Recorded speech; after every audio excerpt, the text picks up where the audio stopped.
All right, welcome back to Beyond the Cape HQ, where we talk about everything Marvel and DC and pretty much everything else beyond the Cape.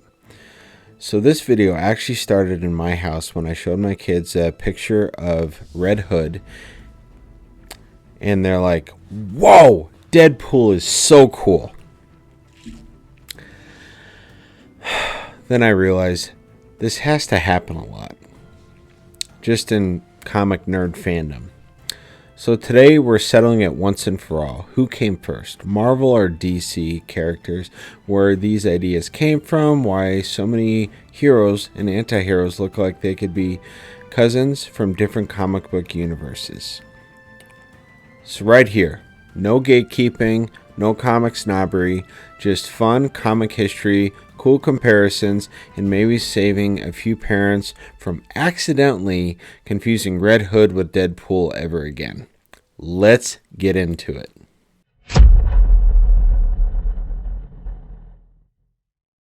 Alright, the first one's on this list, Elongated Man and Mr. Fantastic. Contrary to what you might think, Elongated Man, or Ralph Dibny, actually predates Mr. Fantastic by over a year, with Ralph Dibny's first appearance in The Flash Volume 1, Issue 112 of May 1960, with Reed Richards' later in Fantastic Four number 1 of November of 1961. Now we have Catwoman and Black Cat, the cat-themed burglars, both skilled in acrobatics.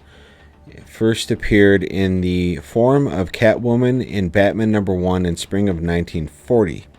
But Black Cat, however, wasn't seen until Amazing Spider-Man number 194 of July 1979. So despite her added use of hexes for some later to be known power set, Black Cat is just still a similar character brought to life nearly 40 years later. Now we have Green Arrow and Hawkeye, both expert level archers who never miss. Green Arrow was seen first in the pages of More Fun Comics number 73 in November of 1941. Meanwhile, Hawkeye didn't reach comics until the Tales of Suspense number 57 in September of 1964. Love these characters, but it's fun to see which one came first. Now we have the power-hungry leader villains of each universe, Darkseid and Thanos. While Thanos did make it to the big screen debut first, it was actually Darkseid who made his first comic debut in Superman's pal Jimmy Olsen number 134 in December of 1970.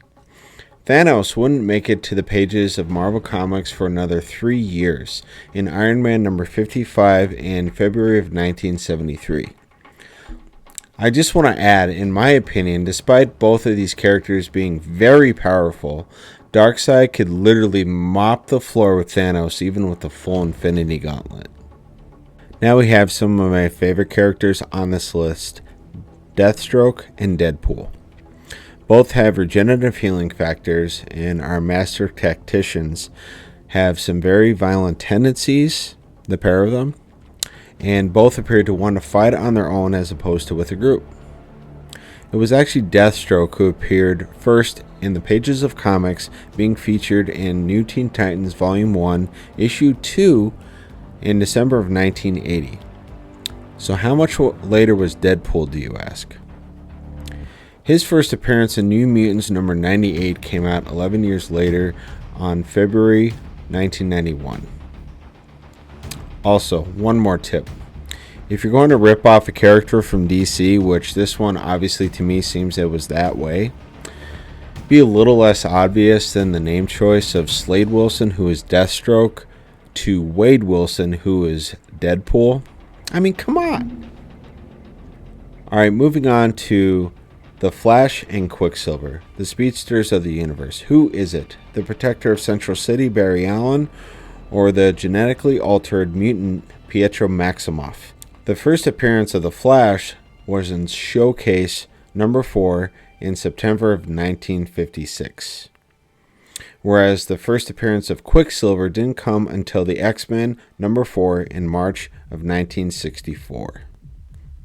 Alright guys, now we have the Atom and Ant-Man, both geniuses in their respective fields, and can shrink down to an incredibly tiny size, including subatomic.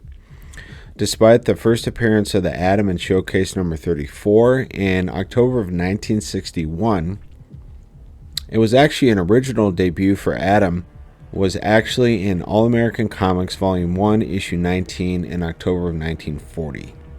Ant-Man's attention, though, seemed more widely recognized, being released a mere 22 or 40 years later, depending on which version you're choosing, and Tales to Astonish number 27 in January 1962. And that's for the Hank Pym character for Ant-Man. Or Avengers Comics number 181 in March of 1979, and that's going to be for your Scott Lang Ant-Man character. Alright, ending off this list, we have Dr. Fate and Doctor Strange. With many similar power sets, Dr. Fate made his first debut in More Fun Comics issue number 55 in May of 1940, while Doctor Strange's first appearance came in Strange Tales number 110 in July of 1963. However, similar to Thanos, Doctor Strange made his first big screen debut in the MCU portrayed by Benedict Cumberbatch, who was perfectly cast for this role. Alright, so when you really take a step back and look at it, a lot of these DC characters did hit the pages of comics before their Marvel counterparts did, but these icons definitely laid the groundwork for what superhero storytelling would eventually become. But that's not the whole story here, or what I'm trying to say, because Marvel wasn't exactly late to the party. There are plenty of Marvel characters who showed up first and changed the game and deserve their own spotlight. This isn't about who copied who or which universe is better. It's about understanding where these legends came from and how they evolved and how we still argue about them decades later. And if you think this debate ends here, trust me, it doesn't. Because next time we're flipping the script and breaking down the Marvel characters that actually came before DC's. So stay nerdy, stay curious, and I'll see you on the next one. Beyond the Cape HQ. Have a great day.